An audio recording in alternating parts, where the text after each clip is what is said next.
নূরজাহান শিমু বলেছেন, এমন কোনো নারী যার পিতা মারা গেছেন, দাদা মারা গেছেন, আপন ভাই নেই কিন্তু সৎ ভাই আছে, চাচা ও মামা আছে, কিন্তু পিতার মৃত্যুর পরে চাচারা ও সৎ ভাই কোনো যোগাযোগই রাখেনি, তাদের কাছ থেকে কোনো সাহায্য পাওয়াও সম্ভব হচ্ছে না।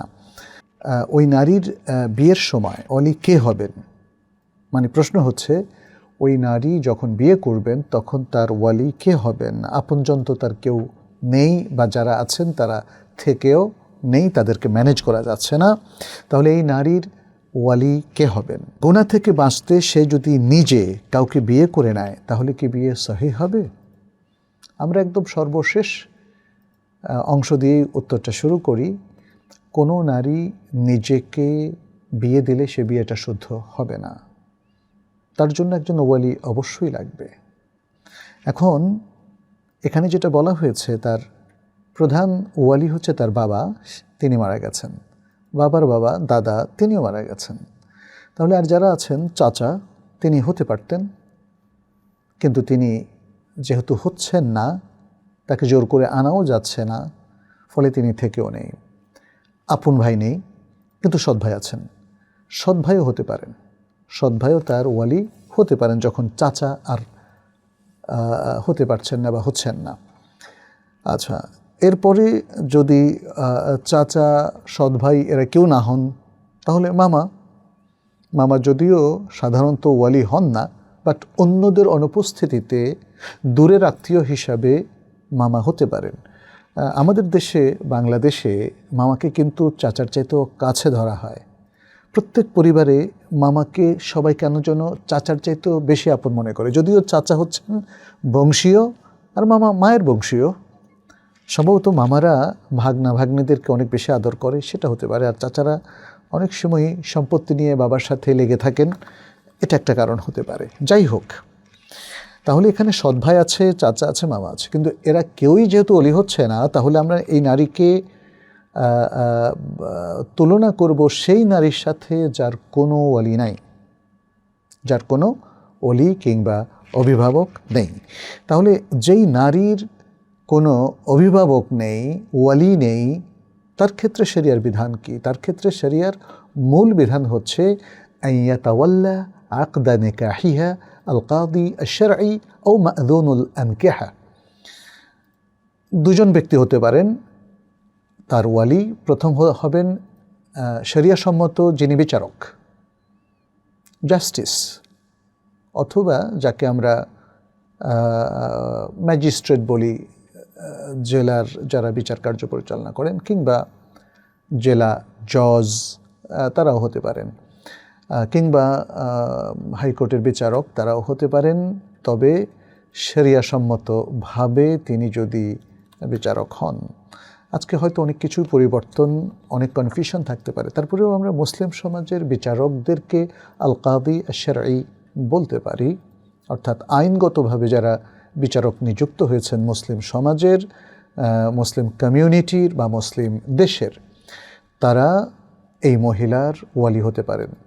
অথবা হতে পারেন যারা বিবাহ কার্য পরিচালনার জন্য রাষ্ট্র থেকে অনুমতিপ্রাপ্ত, এদেরকে বলা হয় মা'যুনুল আনকিহা, মুসলিম রাষ্ট্র কর্তৃক অনুমতিপ্রাপ্ত।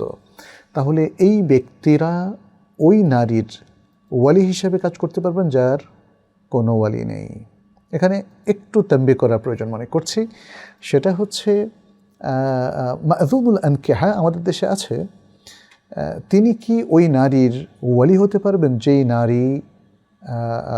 যে নারীর ইতিমধ্যে তার বাবা আছেন, ভাই আছেন, চাচা আছেন এবং তারা নারীর অভিভাবক হতে চায়, কিন্তু এই নারী লুকিয়ে যদি এসে মা'যুন আশ-শারঈ অথবা মা'যুন আল আনকিহার কাছে এসে বিয়ে করতে চায়, তাহলে কিন্তু বিয়ে হবে না। কারণ আমরা বলছি আল কাদি আশ-শারঈ বা আইনসম্মত যিনি বিচারক, অথবা মা'যুনুল আনকিহা যিনি, তিনি হচ্ছেন ওই নারীর অভিভাবক যার কোনো অভিভাবক আদতেই নেই।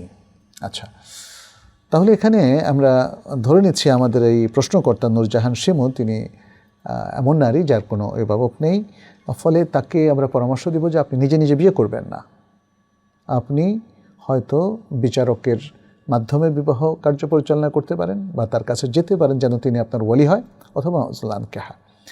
এখানে আমরা উলামায়ে কেরামের কিছু কথা উল্লেখ করি, কারণ এই ব্যাপারে আমি যতটুকু জানি অনেকের কাছে ব্যাপারটা স্পষ্ট নয়, ফলে তারা ঠিকমতো মানুষকে গাইড করতে পারছেন না। এই জন্য আমি বিষয়টা আজকে একটু বিস্তারিত বলতে চাই। ইবনু কুদামা আল মাকদেসি তিনি বলেন, لا نعلم خلافا بين أهل العلم في أن للسلطان ولاية تزويج المرأة عند عدم أوليائها। যখন নারীর কোনো ওয়ালি কিংবা অভিভাবক থাকবে না, কোনো অভিভাবকই থাকবে না, তখন সেই নারীকে বিবাহ দেওয়ার অধিকার কিংবা ওয়েলায়া, অভিভাবকত্ব, এটা সুলতানের। সুলতান মানে শাসকের। এই ব্যাপারে আহলুল ইলমের মধ্যে কোনো ধরনের খেলাফ আছে বলে আমাদের জানা নেই। এরপর তিনি বলছেন, ওয়া সুলতানু হা হুনা হুয়াল ইমাম। সুলতান এখানে কে, শাসকটা কে? তিনি হচ্ছেন মুসলিম রাষ্ট্রের প্রধান, আউল হাকিম অথবা প্রশাসক, আও মান ফাওয়াদা ইলাইহি যালিক, অথবা যার কাছে মুসলিম রাষ্ট্রপ্রধান অথবা প্রশাসক দায়িত্ব অর্পণ করেছে, তাহলে সে ব্যক্তি হতে পারে। যেমন মা'যুনুন আনকে হাজার কথা আমরা বললাম, এটি মুগনির 9 নম্বর খণ্ডের 360 নম্বর পৃষ্ঠায়।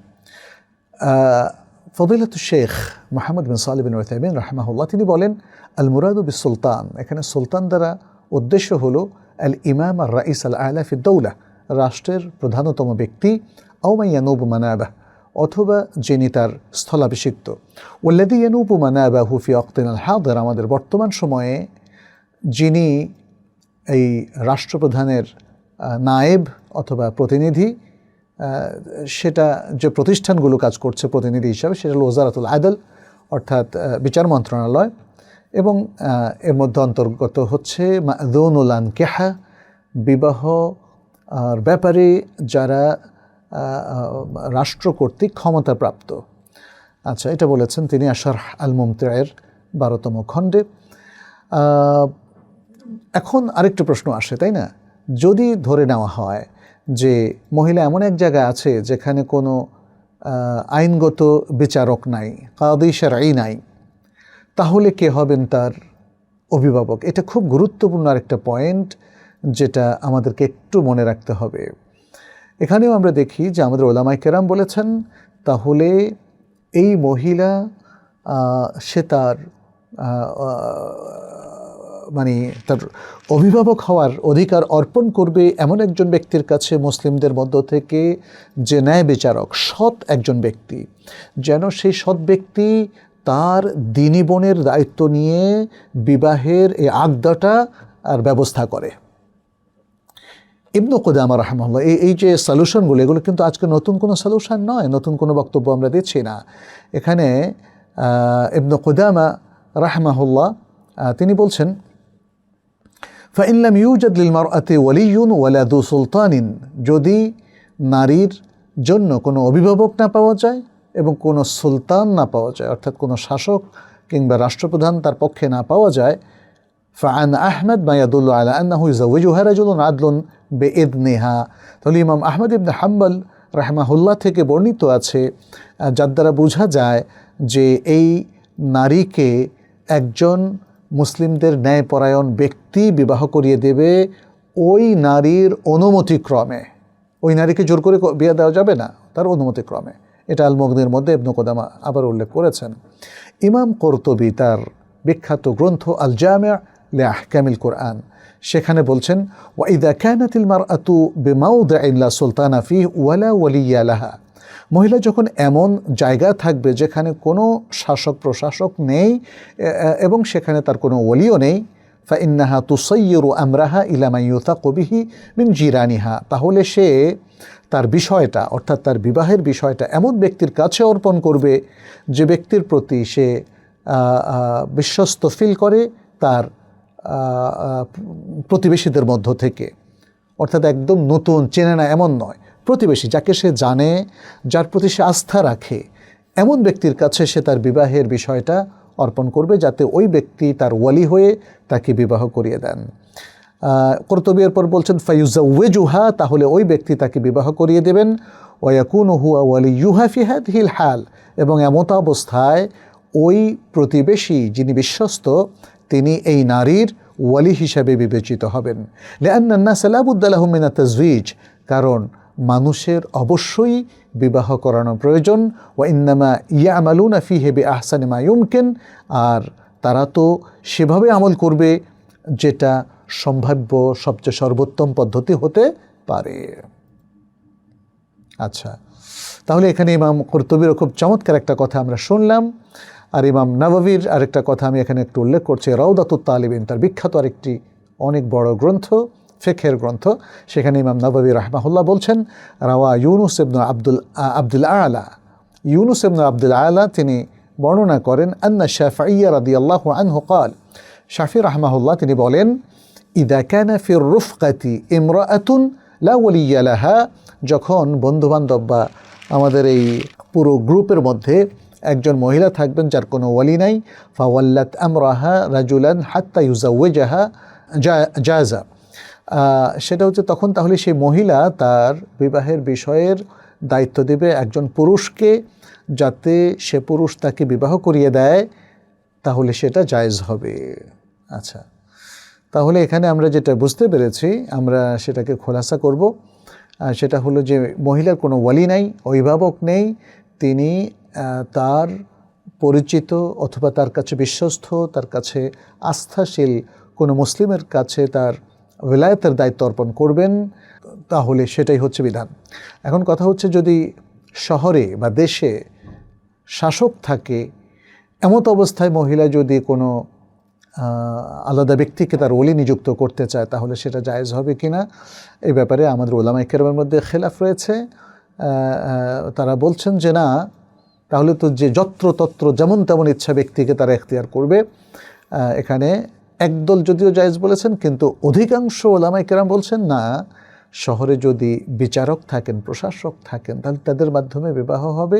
কিন্তু যেই শহরে, যেই দেশে এমন কোনো প্রশাসক বা বিচারক না থাকে, শুধু তখনই মহিলা মুসলিমদের মধ্য থেকে কোনো একজন পুরুষকে তার ওয়ালি হিসাবে বেছে নেবেন, যিনি ন্যায়পরায়ণ, বিশ্বস্ত, ভালো।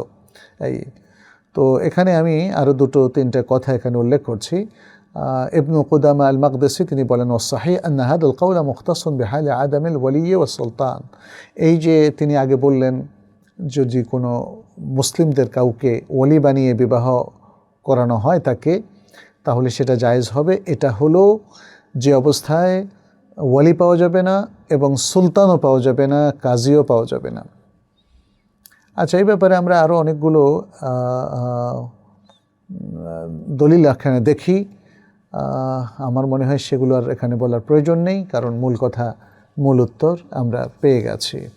তাহলে আমাদের যে বোন, তিনি এখানে যদি দেখেন যে তার আপন আত্মীয় স্বজন কেউ নেই, তাহলে তিনি আমাদের মুসলিম কোনো বিচারকের সাহায্য নিতে পারেন এবং তার কোর্টে গিয়ে বিবাহ হবে এবং সেখানে অভিভাবক হবেন বিচারক নিজে। যদি সেই সুযোগটাও তার একদমই না থাকে, তাহলেই তিনি মুসলিমদের মধ্যে বিশ্বস্ত কোনো আলেমকে, যাকে তিনি চেনেন, যিনি ন্যায়পরায়ণ, তিনি তাকে ওলি বানিয়েও বিবাহ করতে পারবেন। তার মানে হচ্ছে, যদি এমন হয় কোনো নারী এতটাই অসহায়, তার বিয়ে হচ্ছে না কারণ তাকে বিয়ে দেওয়ার কেউ নেই, তাহলে তার জন্য পর্যায়ক্রমে কী করণীয় সেটা আমরা উল্লেখ করলাম। তাহলে ইসলাম কখনোই এটা বলে না যে মেয়ের যেহেতু সত্যিকার ওয়ালি নাই, তাহলে সে অবিবাহিত হয়ে নিজে বসে থাকবে, পড়ে থাকবে। কিংবা এটাও বলে না যে সে নিজে উদ্যোগী হয়ে নিজের বিয়ে নিজেই দেবে। না, তাকে অবশ্যই ওয়ালির সাহায্য নিতে হবে, কারণ ইসলামের বক্তব্য হচ্ছে লা নিকাহা ইল্লা বিওয়ালি, ওয়ালির অনুমতি ছাড়া এবং ওয়ালি বিবাহ করিয়ে দেওয়া ছাড়া কোনো বিবাহ সিদ্ধ হবে না। ফলে আমাদেরকে এই যে বিভিন্ন পরিস্থিতিতে কে কখন আমাদের ওয়ালি হবে সেটা জেনে নিতে হবে এবং সেই আলোকে আমাদেরকে ব্যবস্থা গ্রহণ করতে হবে। আল্লাহ সহজ করে দিন।